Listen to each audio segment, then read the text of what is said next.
सलाम, नमस्ते, सत श्री अकाल। मैं हूं रजा और आप देख रहे हैं रजाग्राफी का इंटरनेशनल प्राइम टाइम, जो कि रोज दोपहर के 2:30 बजे आपके YouTube पे आ जाता है। अगर आपने हमारे चैनल को सब्सक्राइब नहीं किया है तो चैनल को सब्सक्राइब कर लीजिए। ये रिपोर्ट थोड़ा सा आम रिपोर्ट के मुकाबले लंबा होता है, लेकिन एक ही रिपोर्ट के अंदर दुनिया की बड़ी बड़ी खबरें हम निचोड़ के रख देते हैं। जिन लोगों के पास समय नहीं होता, वक्त की कमी होती है, उनके लिए ये ख़ास प्राइम टाइम हमने शुरू किया है और आप लोगों के सपोर्ट से ये बहुत कामयाब है। इसीलिए आपसे गुजारिश है कि इसको शेयर कीजिए, कमेंट कीजिए, लाइक कीजिए, सब्सक्राइब कीजिए और जितना ज़्यादा दुआ दे सकते हैं तो भैया दुआएं दीजिए। आपसे और कुछ तो हम मांग नहीं रहे हैं।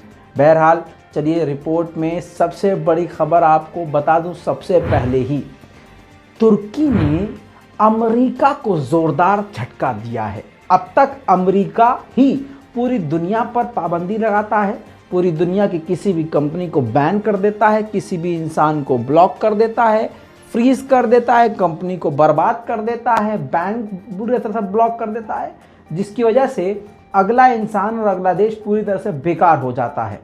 लेकिन यह पहली बार हुआ है कि तुर्की ने उल्टा अमेरिका को झटका दे दिया है। अमेरिका की कंपनी को पूरी तरह से सीज कर दिया है और लगभग 700 से ज़्यादा लोगों को बैन कर दिया है। जी हाँ, ये एक बड़ा तगड़ा ऐतिहासिक और ज़ोरदार झटका ये तुर्की की तरफ से अमेरिका को है। अब अमेरिका और तुर्की के हालात इससे और भी ज़्यादा बिगड़ सकते हैं। आपको बता दूं कि मामला क्या है। मामला ऐसा है कि सन 2016 में मिलिट्री कूप करके सत्ता पलटने की कोशिश करी थी और अर्दोगान को कत्ल करने की कोशिश करी थी।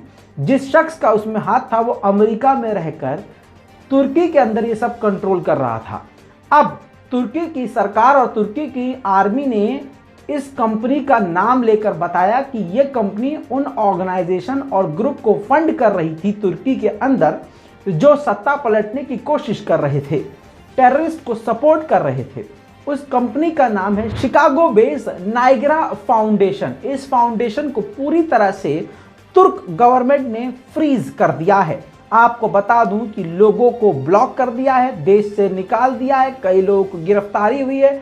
अमेरिका की ऐसी कई सारी कंपनियों की जांच अब तुर्की ने शुरू कर दी है और इसको तो पूरी तरह से फ्रीज करके इसकी सब चीज़ें जब्त कर ली गई हैं। जगह को भी बैन कर दिया गया है, संपत्ति को पूरी तरह से वापस ले लिया गया है, उस पर सरकार का कब्जा हो गया है। ये एक छोटा मोटा तमाचा नहीं, एकदम झन्नाटेदार तमाचा ये तुर्की की तरफ से अमेरिका को है। दोस्तों, अब मैं ले चलूंगा आपको शैतान की तरफ, यानी इजराइल की तरफ। इजराइल में लगातार जो है फिलिस्तीनियों पर जुल्म जारी है। आपको बता दूं, वेस्ट बैंक में एक बार फिर से फिलिस्तीनियों के ऊपर लगातार कैसे कहूं, इजराइल के लोगों को क्यों आरएसएस और हिंदू आतंकी संगठन पसंद करते हैं? क्योंकि वो वही कर रहा है जो ये करना चाहते हैं। वहां की मिलिट्री यहूदियों के साथ खुल्लम खुल्ला मिलकर मुसलमानों को मार रही है। मुसलमान के इलाके में, फिलिस्तीन के इलाके में घुसकर यहूदी फिलिस्तीनियों के खिलाफ नारेबाजी कर रहे हैं, नाच रहे हैं, गा रहे हैं। देखिए पहले वो फुटेज।